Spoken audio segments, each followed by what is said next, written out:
Okay, we're on the back, south side of the house, and this is the electric meter coming into the house, and it should be sealed on its sides and its top to help prevent moisture infiltration into the structure. Same thing with the main service disconnect, which is also the load center.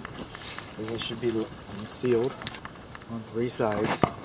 And the load center is hand labeled, handwritten. It's supposed to be printed like this. This is an amps electrical air conditioning. That's printing. It should have been printed. That's the code. It's also the manufacturer's specifications. And then we'll also notice that these slots do not have numbers on them. So not only should this be written somewhere, but we should have some duplicity. So that could be, you could have a register here, and then you could read the numbers, or you could come over here and read the handwriting. So we don't have duplicity. And it's handwritten, it's not printed. And coming along, we come inside here, it's 200 amp. The main service disconnect is L1 and L2. Now, if this was installed today and it wasn't installed last year, but up until about last year, it's a safety device, so it's going to make the report, but these should have little rubber, little plastic covers over them. If you do not know this is hot, you do not belong in this box. I get that. But you're supposed to have the protective covers for safety reasons. And also for safety reasons, this is the main neutral coming into the house. It's supposed to be wrapped with white tape, and it is.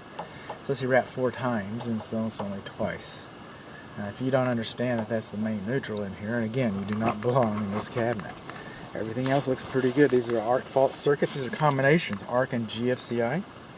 And I tripped a GFCI on the front porch, and I guess this isn't one of them. Okay. And there's your test buttons.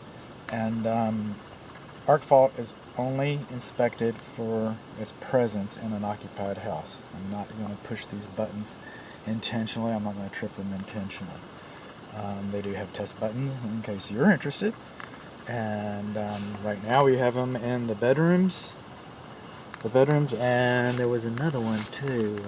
I think the dining room. So we've got these 2 are for the bedrooms, and this one's for the dining room, I believe. Today, most of these would be AFCI.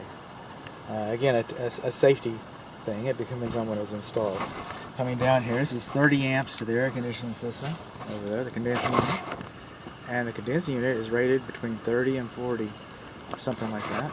I haven't gotten over there yet.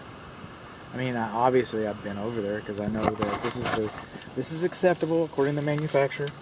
Manufacturer recommends going to the highest breaker, which is kind of ironic because if you replace the condensing unit, it'll probably be more efficient, and then the highest breaker will be too high. So take your pick. It's 30s within the manufacturer specifications on the label, and 30 is what you got. So that's it. All this little mouse dookie needs to come out. That's about it. Oh, and we've got a single ground. Okay. So that's a bond. I got 2 grounds. Okay. 1 ground going in. Okay, we got a double ground here somewhere. Or that's to be the bonding. That's on the water heater. We should have 2 grounds. We got a single ground. I go back to that. I retract my retraction. And the grounding rod is supposed to be buried completely in the ground. If I don't have a lot of problem with that, I really won't. But it's supposed to be. The electrician can come in and put an ohm meter on there and measure that you've got enough resistance, and that would satisfy the code inspector. And that's why they did it at my house. But without an ohm meter, I gotta say that you only have a single ground and it's not properly buried.